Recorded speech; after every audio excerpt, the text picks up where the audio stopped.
안녕하세요. 오늘의 뉴스레터에 오신 걸 환영합니다. 대만 총통 선거가 친미라이 칭더의 승리로 끝나자 중국과 대만의 긴장은 더욱 고조되고 있습니다. 하지만 군사 전문가들은 우크라이나 전쟁을 기점으로 미국 등 서방과 협력하며 크게 성장한 한국 방산의 성장 패턴이 대만을 사이에 두고 미중 패권 전쟁이 심각해 짐에 따라 양안 관계에서도 반복될 것이라는 전망이 나오고 있습니다. 대만 해협의 군사적 긴장감이 높아질수록 미국을 중심으로 대만 수호 의지가 강해질 것이며 K방산이 나름의 역할을 할 것이라는 뜻입니다. 더구나 군함 제조 기반이 중국에 비해 턱없이 뒤처진 미국은 군함은 무조건 미국 내에서만 건조해야 한다는 오랜 원칙조차 바꿀 태세로 중국을 방어하기 위해 동맹국과의 협력을 원하고 있는데요.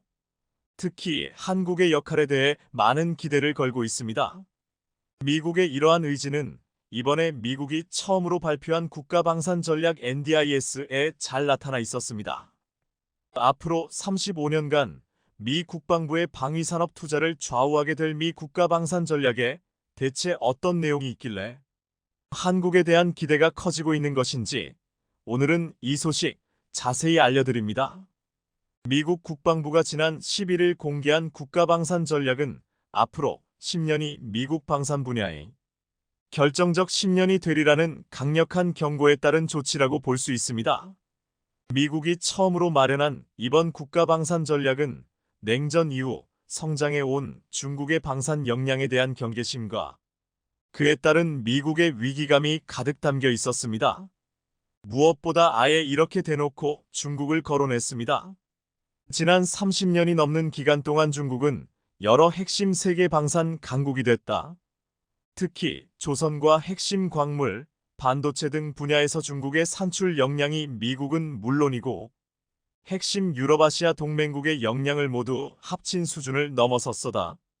국가방산 전략의 내용을 보면 미국은 코로나19로 인해 발생했던 전 세계적인 공급망 혼선에 커다란 충격을 받은 것으로 보입니다. 현대의 삶의 필수적인 상품 및 원자재에 대한 미국의 타국 의존, 특히 중국 의존에 충격을 받은 것인데요. 글로벌 공급망 혼선으로 인한 미국 경제의 타격은 그동안 전 세계가 얼마나 중국 물품에 의존해 왔는가를 여실히 보여주었기 때문입니다. 다음으로 미 국가방산 전략에는 러시아의 우크라이나 침공의 영향도 거론했습니다. 2022년 발생한 러시아의 우크라이나 침공과 지난해 하마스의 이스라엘 공격이 방산 분야에서 일종의 리스크를 보여줬다는 것입니다. 이와 관련 그간 언론에서는 미국이 우크라이나와 이스라엘의 군수 물자를 지원하면서 인도태평양 등 세계 다른 지역에서 작전에 필요한 충분한 물자를 생산 공급하지 못하고 있다는 지적이 나왔는데요.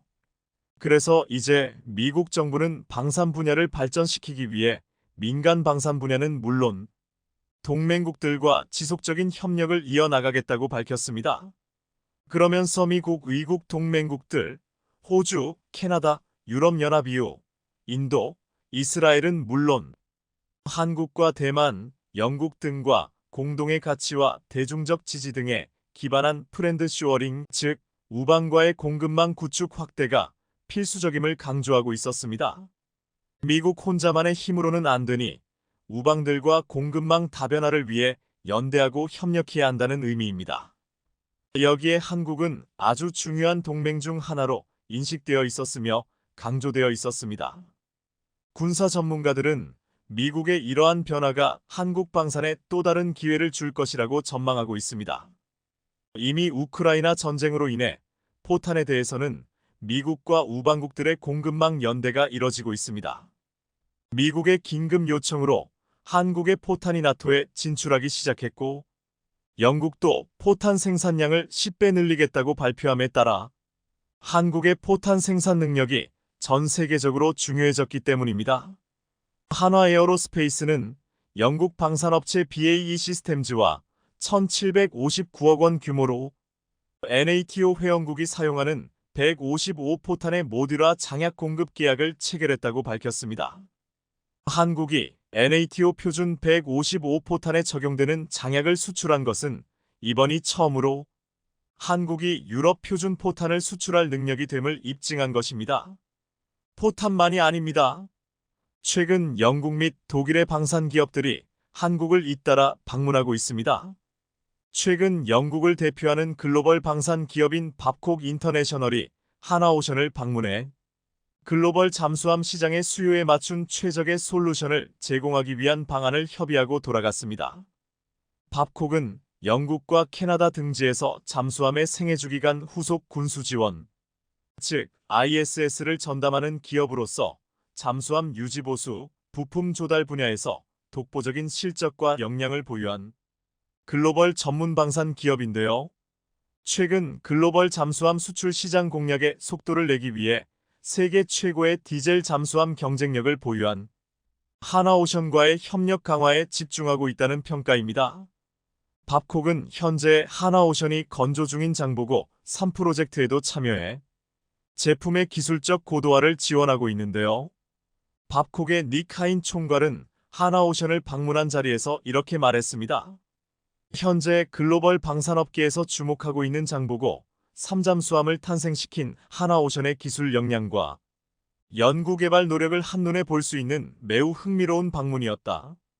밥콕은 매우 우수한 잠수함 설계 및 건조 능력을 보유한 하나오션과의 상호 협력 관계를 강화해 두 회사가 팀을 이뤄 새로운 글로벌 시장을 개척해 나가고 싶다.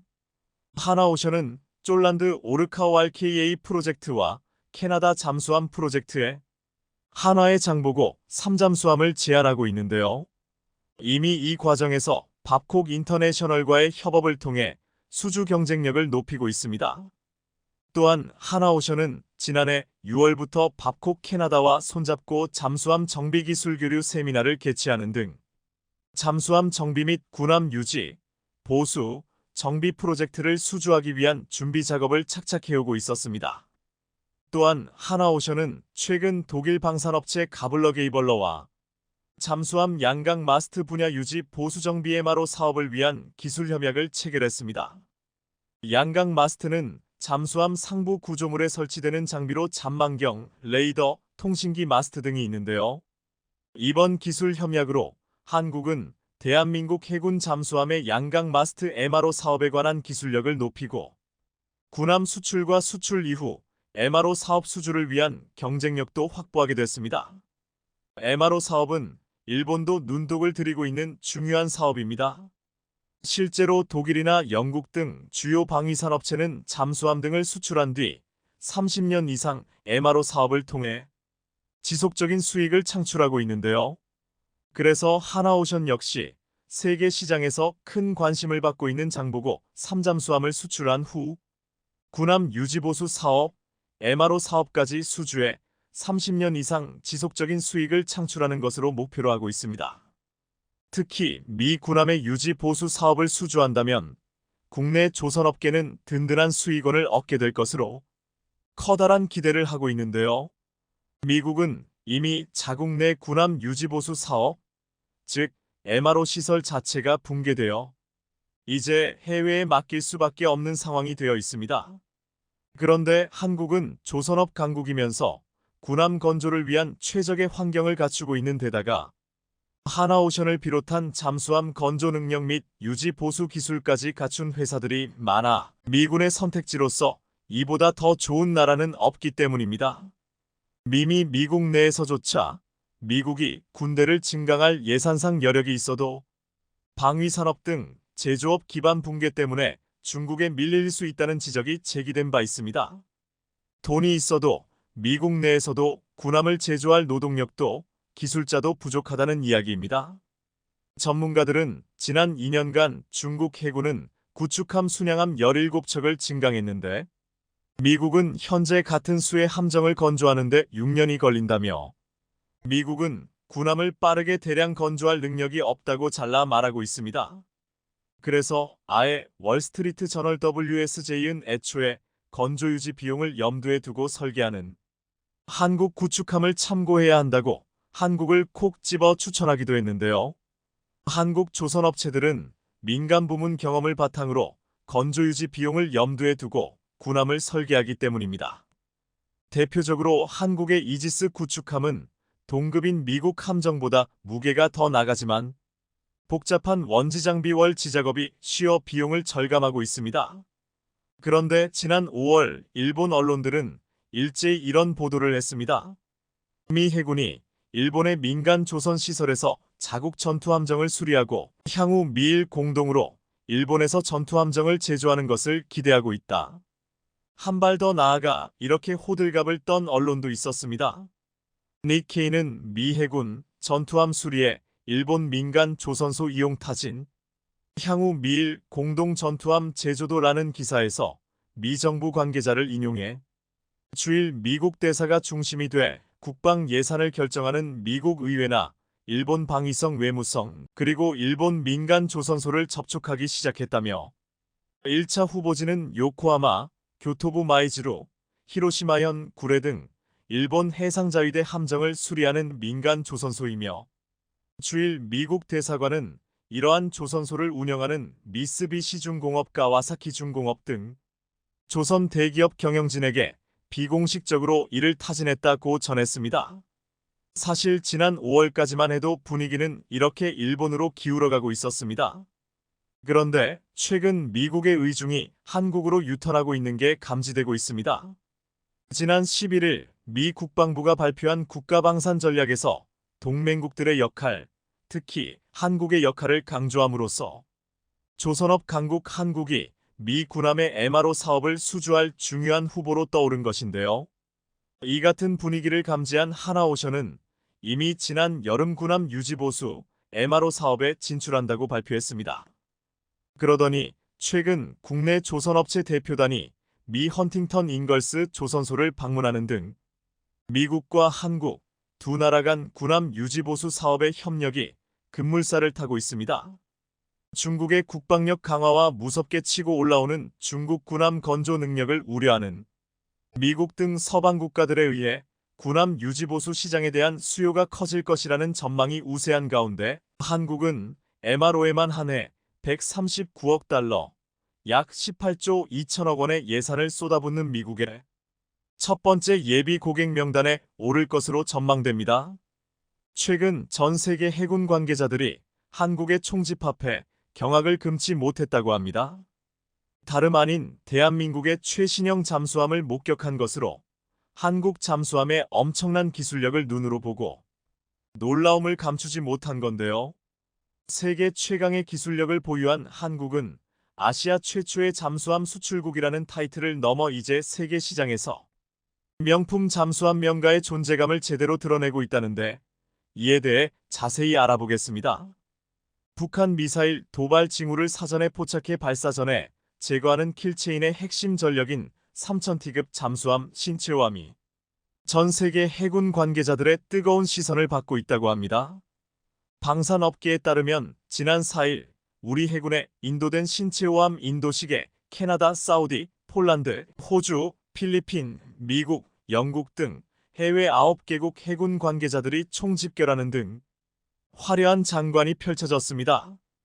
신체호함은 지난 2021년 해군에 인도된 도산 안창호함, 안무함에 이은 세 번째 3000T급 잠수함으로 장보고 3배치1 사업의 마지막 잠수함입니다. 이런 신체호함은 전투 및 음파 탐지기 체계 등 잠수함에 포함된 주요 핵심 장비를 국산화한 게 큰 특징입니다. 실제로 신체호함은 잠수함 발사탄 도미사일 SLBM을 발사할 수 있는 수직 발사관을 장착했고 공기 불요 추진 체계 AIP와 소음 저감 기술 등 최신 기술이 적용돼 지상 핵심 표적에 대한 정밀한 공격과 은밀하고 안정적인 작전이 가능합니다.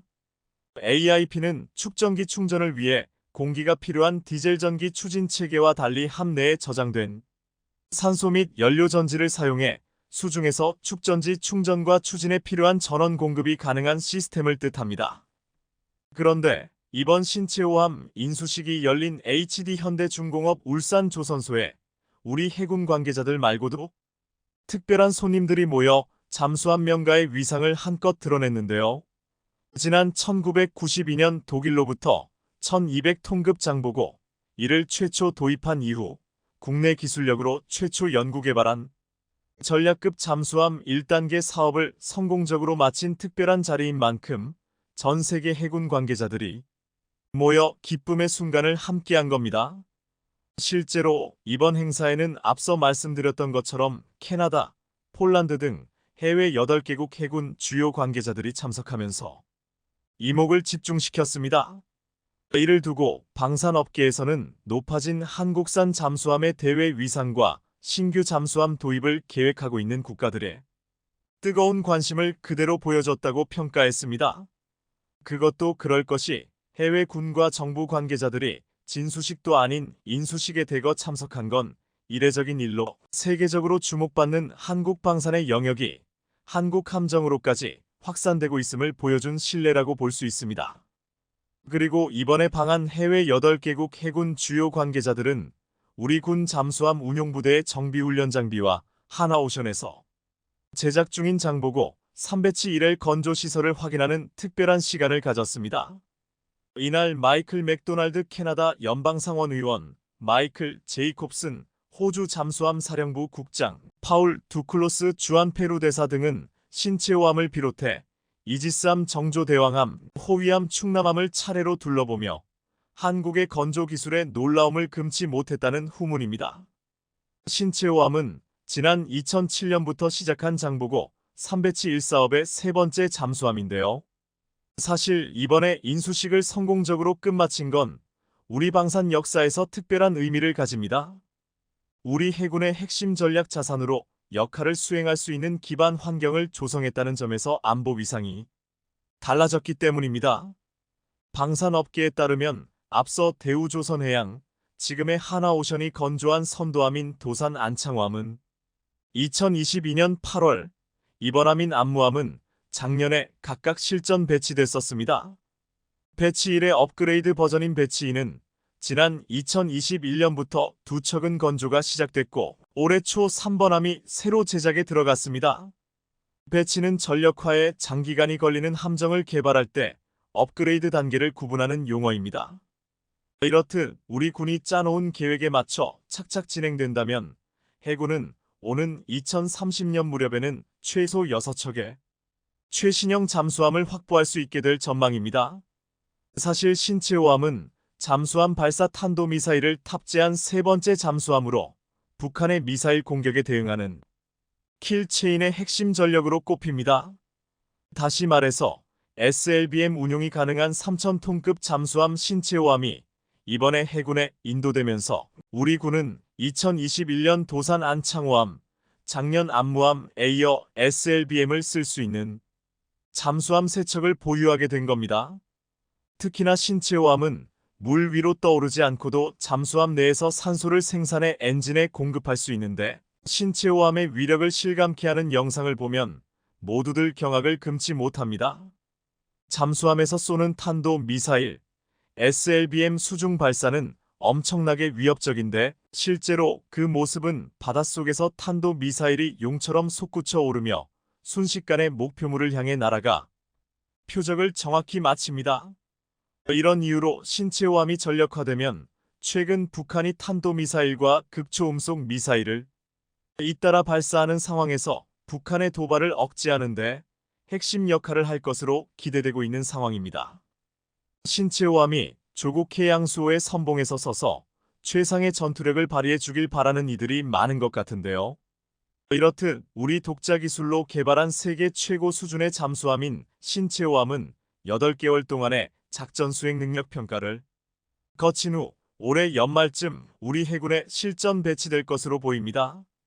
그런데 이번에 신체호함 인수식에 참여한 나라들 중 유독 더 한국산 잠수함에 남다른 시선을 보낸 이들이 있다고 합니다. 바로 캐나다와 사우디, 폴란드, 필리핀으로 이들 국가는 한국형 잠수함 수출이 가능한 나라로 거론되고 있는 상황입니다. 이 가운데 한국형 3000T급 잠수함에 관심이 있는 것으로 알려진 캐나다의 행보에 이목이 집중되고 있는데요. 이번에 마이클 맥도널드 연방 상원의원이 신체호함 인수식에 참석해 눈길을 끌었는데 캐나다는 2026년 3000T급 잠수함을 발주할 예정으로 캐나다 해군은 노후화로 제 기능을 발휘하지 못하는 영국산 빅토리아급 잠수함을 대체하고자 신형 잠수함 도입을 계획하고 있습니다. 이에 스페인과 프랑스를 비롯한 다수의 국가 업체들이 관심을 갖고 있지만 이 가운데 한국산 잠수함이 유력 후보로 꼽히고 있는 상황입니다. 실제로 현재 HD 현대중공업이 하나오션과 장보고 3배치 2개조형을 앞세워 60조 원 규모의 캐나다의 잠수함 사업의 수주를 추진 중인데 우리 잠수함의 수출 가능성이 높게 점쳐지고 있습니다. 캐나다의 경우 북극과 인접해 있어 선체가 빙산이나 유빙과 충돌할 위험이 있는 등 해군 담당 해역이 광범위해 새로 도입할 잠수함은 크고 튼튼해야 하며 기술적 신뢰성도 갖춰야 합니다. 그런데 장보고 2가 이런 조건에 부합하는 상황으로 기술은 경쟁자인 유럽 국가보다 후발주자지만 선체가 크며 무엇보다 우리 군에서 운용하고 있어 기술적 검증이 이뤄진 데다 성능 개량도 진행되는 등 수출이 거의 확실시되고 있습니다. 실제로 흘러가는 분위기가 예사롭지 않은데 지난 2월 초 우리 해군 관계자들이 캐나다를 방문해 국방방산협력 실무 및 확대 회의를 갖기도 했습니다. 우리 해군은 당시 회의에서 캐나다가 한국 잠수함을 획득할 경우 잠수함 운용 유지 등을 적극 지원할 수 있다는 협력 의지를 보였으며 캐나다 해군은 잠수함과 다양한 분야에서 우리 군과 교류 협력을 발전시켜 나가고 싶다고 화답한 것으로 전해집니다. 이 외에도 페루, 호주, 필리핀에서도 우리 잠수함에 대한 관심이 남다른 상황이라 우리 잠수함의 수출 기대감이 한껏 높아진 상황입니다. 여기에 더해 미국과는 방산 분야 유지 보수, MRO 협력이 검토되고 있는 것으로 전해지는 등 너도 나도 한국 잠수함 기술에 뜨거운 관심을 보내고 있는 분위기입니다. 이렇듯 HD 현대중공업뿐만 아니라 도산 안창호급 1, 2번을 건조한 하나오션도 잠수함 분야에서 미친 존재감을 과시하고 있다는데요.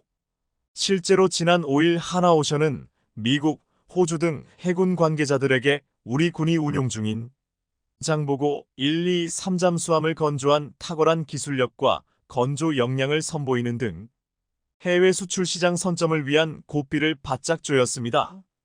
방산업계에 따르면 당시 하나오션은 거제 사업장 MRO 해외 추진을 검토 중인 미국 등 해외 군 관계자들을 초청해 건조 및 정비 현장을 둘러보는 시간을 마련하는 등 함정 수출 현장 설명회를 방불케 했습니다.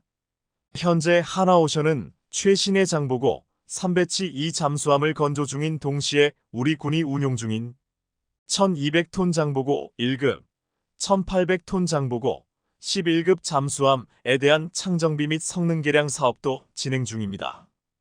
이에 따라 이번 방문은 잠수함 도입과 MRO 해외 발주를 검토하고 있는 해외군 관계자들에게 하나오션의 탁월한 함정 건조와 정비 역량을 한눈에 확인할 수 있는 엄청난 시간이 됐습니다.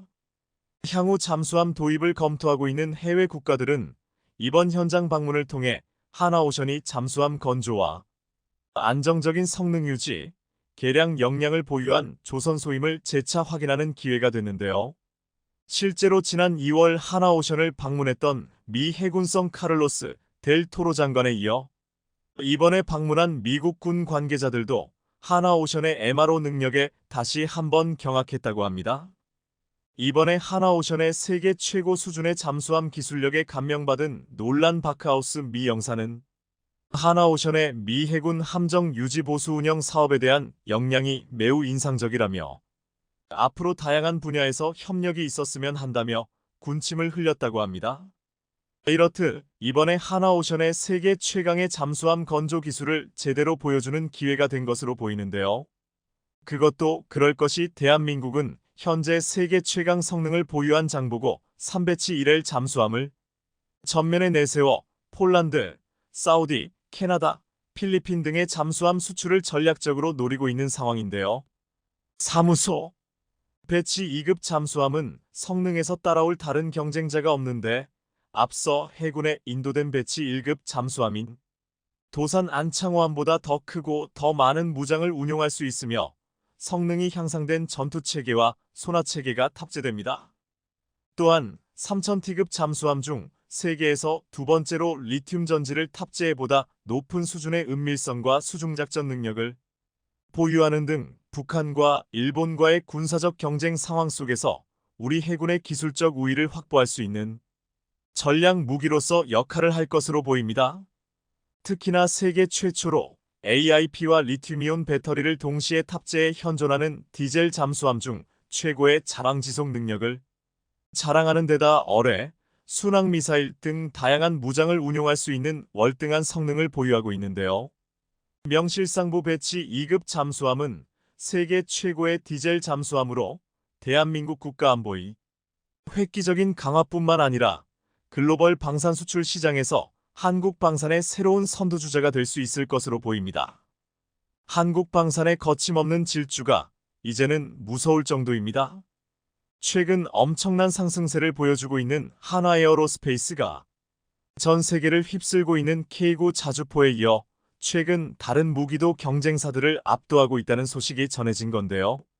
무려 4조 원대 규모의 장갑차 사업에 청신호가 켜지면서 전 세계 어떤 전차든 한국이 다 잡겠다는 무서운 질주를 이어가고 있다는데 역대급 상승 가도를 달리고 있는 한국 방산의 최근 상황에 대해 자세히 알아보겠습니다.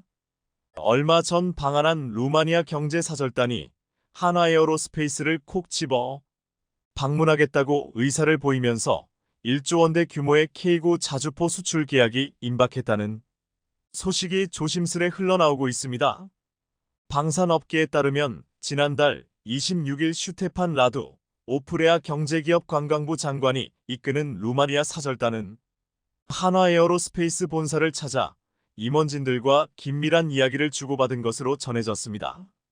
하지만 이와 관련해 한화에어로스페이스 관계자는 협력 관계를 강화하기 위한 다양한 논의가 이뤄졌지만 특정 사업에 대한 미팅은 아니었다며 선을 그었는데요. K9 자주포 계약에 대한 지나친 관심을 경계하는 모습을 보였지만 방산업계에선 구분응선을 넘은 것으로 보인다며 한화의 입장과는 달리 계약 임박 시그널로 해석했습니다. 나토 회원국이자 우크라이나와 국경을 접하고 있는 루마니아는 현재 국방비 예산을 늘리면서 군 현대화 사업을 추진 중입니다. 이 가운데 자주포 도입 사업은 약 1조 2,300억 원 규모로 알려졌는데 우리 방산 업체인 한화에어로스페이스가 입찰 적격 후보로 선정되며 K9 54문 수출을 추진하고 있습니다. 방산업계에서 이번 루마니아 사절단의 방안을 매우 긍정적으로 해석한 건 앞서 한화가 K9 수출 협의가 빠르면 1분기 안에 결정될 것이라며 조만간 계약 규모와 기간을 발표할 수 있을 것이라고 밝혔기 때문입니다. 추가로 현재 루마니아는 자주포 말고도 대공미사일과 장갑차 최대 298대, 전차 240대를 도입할 계획이라 이번에 우리와 협상이 잘 마무리된다면 대규모 추가 수출도 기대되는 상황입니다. 상황이 이러자 한화에어로스페이스는 내친김에 나토 국가들의 무기 수요를 아예 다 싹쓸이하겠다는 큰 그림을 그리고 있는데요. 앞서 나토 소속 국가들에게 K9를 잇따라 수출하며 신뢰성을 인정받은 한화에어로스페이스가 나토에서 저변을 확대하기 위해 분주하게 움직이고 있어 기대가 매우 큰 상황입니다.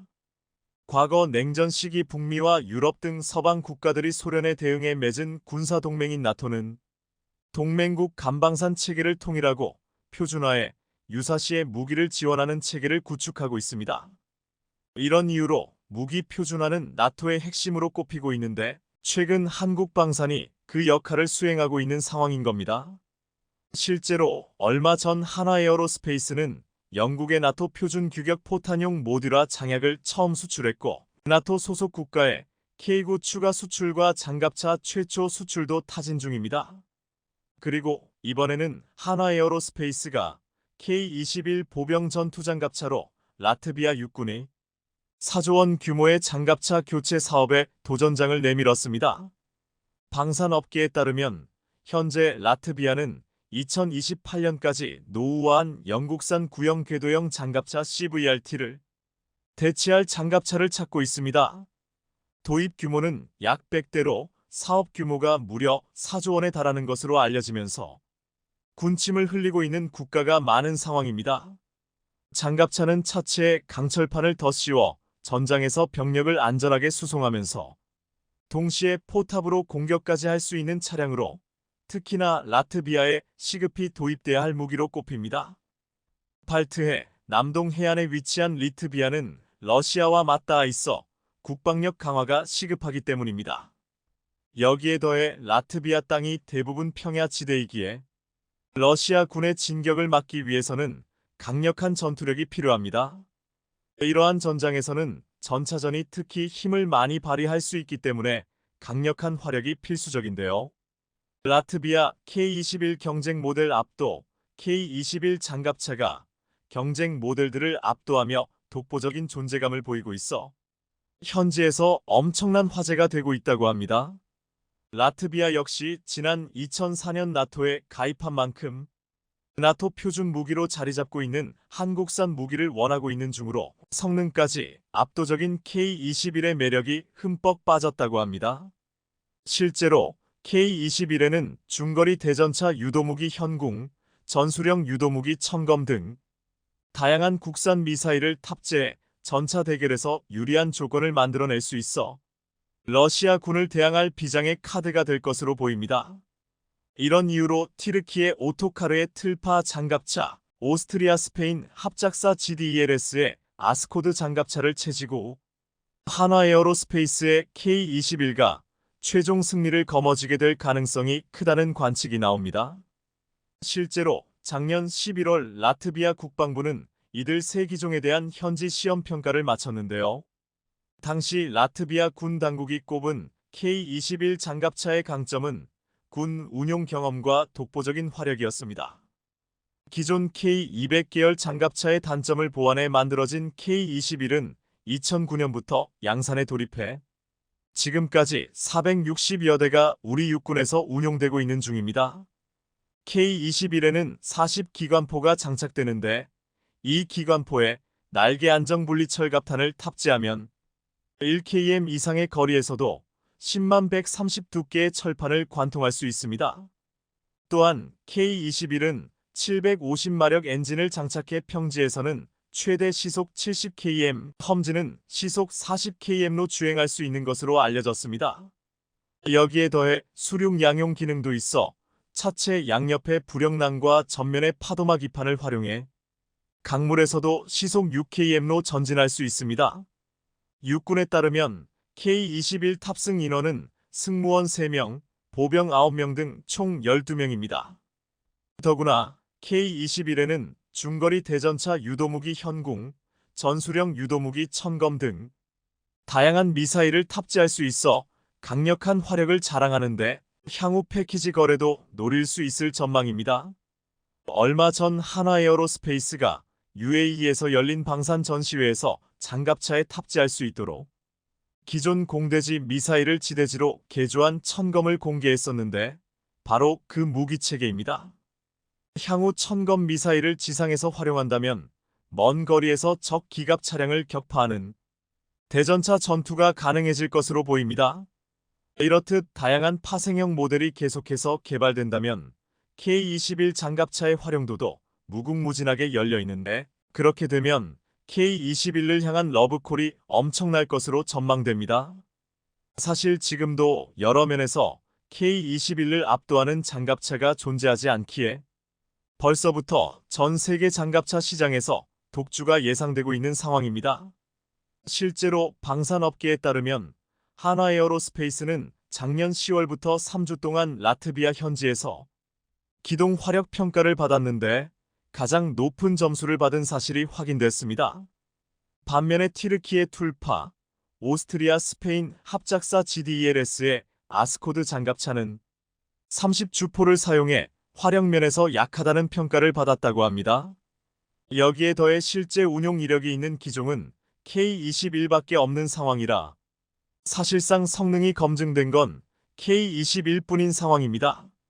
이런 가운데 가격도 틀파와 아스코드에 비해 3,040% 저렴해 여러 면에서 K21이 경쟁국을 압도하는 등 라트비아 장갑차 사업에서 최종 낙점이 거의 확실시되고 있습니다.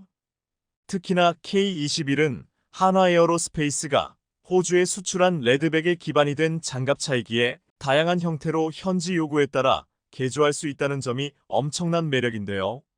앞서 레드백은 호주에서 전차 강국으로 알려진 독일을 제치고 3조 원 규모의 수출을 따내면서 전 세계 표준 모델로 인정을 받았습니다.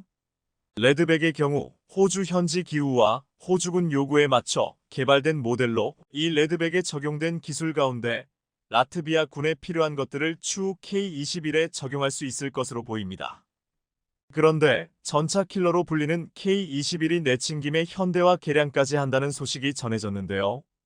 한국 육군의 주력 보병 전투 차량인 K211 진화한 개량형인 차세대 보병 전투 장갑차 NIFV 청사진이 처음으로 모습을 드러내면서 전 세계 방산 업계에 이목이 쏠리고 있는 겁니다. NIFV는 한화에어로스페이스가 호주 장갑차 사업 수출용으로 제안한 레드백이 더욱 진화한 레드백 개량형에 해당되며 NIFV 사전 개념 연구는 이미 끝난 상태로 알려졌습니다. 방산업계에 따르면 소요 검증을 통해 탐색 개발과 체계 개발 단계로 넘어가게 되면 2030년대 중후반쯤엔 전력화가 가능한 것으로 알려졌습니다. 이에 따라 본격적인 개발은 2025년부터 시작할 것으로 보이며 우선 NIFV는 레드백처럼 능동방어 시스템인 아이언 피스트를 갖추게 될 전망입니다. 과거 탱크나 장갑차는 미사일과 같은 적의 대전차 화기를 만나면 피해야만 했는데 이런 단점을 보완할 수 있는 겁니다. 실제로 레드백엔 장갑차로 접근하는 적 대전차 미사일을 AESA로 포착한 뒤 이를 요격하는 아이언 피스트가 갖춰졌는데요. 그런데 여기에 더해 차세대 K21 장갑차는 파격 변신을 예고한 상태입니다. 한화에 따르면 이는 중량 45T로 MUMT로 운용되며 AI 및 표적 탐지 네트워크 기반 시스템을 갖춰 미래형 최첨단 장갑차로 변신하게 될 전망입니다. 특히 레드백에 적용된 우수한 기술이 도입되는 등 젊은 피가 수혈되는데 360도 상황 인식 및 능동 방어 시스템, 상부 레벨 6 방어, 차체 하부 레벨 4 방어 능력 등 현존 최강의 장갑차로 거듭나게 될 것으로 보입니다. 또한 레드백에 도입된 지휘관이 장갑차 내부에서 특수 헬멧으로 밖의 상황을 한눈에 볼 수 있는 아이언 비전을 갖추게 됩니다. S&T 다이내믹스의 CTA건을 비롯해 원격 사격 통제 체계가 탑재돼 장갑차 내부에서 무인 사격이 가능해지며 사거리 8km 대전차 미사일이 도입될 전망입니다.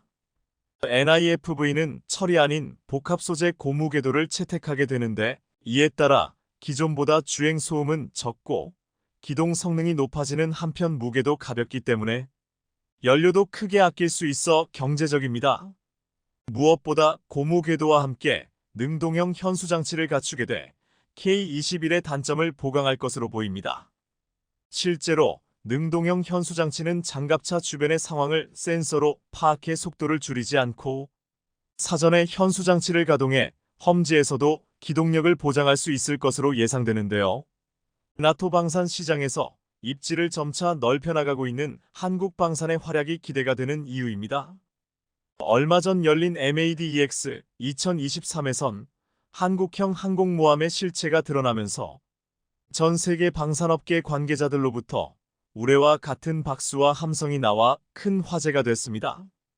실제로 당시 현장에선 과거와 전혀 다른 모습으로 거듭난 중형 항모의 모습을 띤 한국형 항모가 등장하자 한국에서 아시아 최강 항모가 탄생한다며 난리법석이었습니다. 그런데 이것 말고도 국내 방산업계에서 또 하나 주목해야 할 것이 있는데요. 바로 떠다니는 미사일 기지, 바다의 무기고 움직이는 해상 미사일 탄약고라는 수식어가 따라다니는 합동화력함입니다.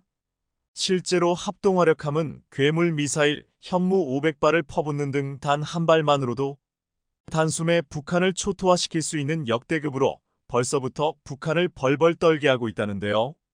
미국도 포기한 일을 한국이 세계 최초로 하고 있어 전 세계 방산업계가 발칵 뒤집혔다고 하는데 자세히 알아보겠습니다. 잘 나가는 대한민국 방산업계의 또 하나의 거대한 한 획이 그어질 전망입니다. 앞서 얼마 전 하나그룹은 대우조선해양을 인수한 뒤 하나오션으로 사명을 변경하고 조선업계를 향한 고강도 드라이브를 걸었는데요. 하나오션 출범으로 14년 만에 조선업의 꿈을 이룬 하나그룹은 방산 DNA를 주입하기 위해 공을 들이고 있는데 대규모 함정 수주를 따내는 게 당장의 특급 미션입니다. 이를 위해 최근 하나오션은 첫 대규모 채용에 나서는 등 본격적인 하나체제의 속도를 내면서 글로벌 해군 강국 조성에 일조하겠다는 포부를 드러냈습니다. 조선업체들 역시 하나오션을 비롯해 3년치 이상 일감을 확보하는 등 업황이 안 좋았던 몇 년 전과 비교해 모처럼 활기를 띠고 있다며 하나오션의 대규모 채용이 이런 좋은 흐름과 맞닿아 있다고 입을 모았는데요. 특히나 하나오션은 출범 이후 처음으로 참가한 MADEX 2023에서 차세대 호위함 한국형 구축함 개발 사업을 정조준하며 수상함 명가 재건이라는 목표를 달성하기 위한 첫 관문을 성공적으로 통과했습니다. 이번 방산 전시회에서 하나오션은 주력 수상함 사종을 공개했는데 바로 울산급 배치 3FFX, KDDX, 한국형 차세대 스마트 구축함, 합동화력함이 그 주인공이었습니다. 이렇듯 이번 MADEX 2023에선 하나오션의 부스가 난리가 났다고 하는데요. 다름 아닌 괴물 미사일로 불리는 현무호를 비롯해 최대 100발 안팎의 각종 탄도순항 유격 미사일들을 탑재해 북한 미사일 기지를 초토화할 수 있는 합동화력함 때문이었습니다. 이전에 얘기만 나왔던 합동화력함이 이번에 실제 모형이 처음 공개되자 엄청난 이목이 쏠렸던 것으로 이 같은 함정의 도입 추진은 세계에서 처음이라 더욱더 주목됐습니다. 방산업계에 따르면 하나오션은 지난 7일 부산 백스코에서 열린 MADEX 2023에서 합동화력함 모형을 처음으로 공개했습니다. 공개된 합동화력함은 대형 이지스 구축함 크기인 배수량 8000T급으로 길이 150m, 폭 20여m에 달하며 특히 예상보다 많은 약 100기의 미사일 수직 발사기 VLS들이 장착돼 뜨거운 관심을 받았는데요. 당초 검토됐던 합동화력함은 5000T급에 80기의 미사일 수직 발사기를 탑재하는 형태였는데 예상과 달리 외형이 스텔스함 구축함 형태를 띠는 등 화력도 계획보다 강화된 탑재 미사일 숫자가 늘어나면서 한껏 힘을 실은 모습이었습니다. 사실 그동안 우리 해군은 몇 년 전부터 합동화력함의 구성이나 목표에 대해 연구를 진행해 왔는데 공식적으로 합동화력함을 건조하겠다고 밝힌 건 2018년 국회 국정감사 때였습니다. 그러던 중 앞서 4월 당시 대우조선해양이 합동화력함의 개념 설계 계약을 따내는데 성공했고 한화가 대우조선해양을 인수하면서 뒤를 잇게 됐습니다. 그리고 마침내 MADEX 2023에서 합동화력함 개념 모델이 처음 공개된 겁니다. 개념 설계는 말 그대로 개념을 잡는 것으로 세부적인 부품 하나하나까지 정하지 않지만 길이, 폭, 무게, 사용 장비의 큰 틀을 잡고 어떤 성능을 낼 수 있을지 가격과 제작 시간은 어떻게 될지 예측하는 설계입니다. 그런데 앞서 4월에 대우조선해양이 개념 설계 우선 협상 대상자로 선정됐다고 하니 이를 시작한 지 불과 2달 정도밖에 흐르지 않은 건데요. 이런 점을 미뤄볼 때 하나오션이 공개한 합동화력함은 아직 불확실한 부분이 있지만 기존에 알려진 5000톤급 선체나 상륙함 개조 설계와는 완전히 다른 디자인을 내놓았다고 하는 거의 기적과도 같은 정말 놀라운 일입니다. 여기서 주목해야 할 점은 이를 통해 미래 대한민국 해군의 모습을 살펴볼 수 있다는 것으로 하나오션이 공개한 합동화력함을 간단히 설명하자면 모든 미사일을 탑재할 수 있는 부족한 점 없는 중대형 전투함입니다. 하나오션에 따르면 최소 10종 이상의 미사일을 탑재할 수 있는 합동화력함은 우선 선체 앞부분에 한 포는 없이 KVLS-1 수직발사대에서 해공 함대공 미사일, 함대공 2 미사일, 해성 2 함대지 미사일, 해룡 함대지 미사일, 홍상어 대잠수함 미사일을 탑재할 수 있습니다. 선체 중앙에 배치된 KVLS-2 수직발사대에서는 현무 4 2함대지 탄도미사일과 초음속 대함미사일을 장착할 수 있는데요. 여기에 초대형 미사일 3종이 추가되는데 15기가 장착된 초대형 미사일의 경우 길이 1013mm의 트라이던트급 대형 탄도미사일을 4기의 기립형 발사대에는 길이 20m 정도의 미니트맨급 미사일을 탑재할 수 있습니다. 또한 가장 뒤쪽에 설치되어 있는 건 대한항공이 누리호 기술을 사용해 제작할 25m 길이의 500kg급 소형 위성 발사체입니다. 즉, 하나오션이 지금까지 한국이 개발한 거의 모든 장거리 순항 및 탄도미사일과 ADD가 비밀리에 개발한 초고위력 미사일을 모두 탑재할 수 있도록 합동화력함 설계를 진행하고 있다는 사실을 확인할 수 있는데요. 다만 정조대왕급 이지스함에 정착될 현무 4 2함대지 탄도 유도탄보다 큰 미사일들은 아직 정확한 운용 방식이 확정된 것은 아니라고 합니다. 그래서 합동화력함의 현실적 모습은 ICBM급 초거대 미사일을 운용하는 것보다 해성 2아음 속 순항 미사일, 초음속 대함 미사일, 현무 4.2 미사일 3종을 운용하는 모델을 먼저 건조할 가능성이 크다는 게 방산업계의 관측입니다. 실제로 하나오션은 모형과 달리 KLVS-2와 미래형 지상공격 함포를 장착한 모델도 이미 디자인한 것으로 알려져 있는데요. KLVS-2와 미래형 함포를 장착한 합동화력함의 경우 동해상에서 전개해 유사시 활공 유도, 포탄을 장착한 장거리 함포로 해병대의 상륙작전을 지원한다는 목표입니다. 또한 현무 4.2 미사일과 해성 2 미사일로 일시간 내 100곳 이상의 북한 핵심 표적을 타격하는 임무에 투입될 수 있을 것으로 보입니다.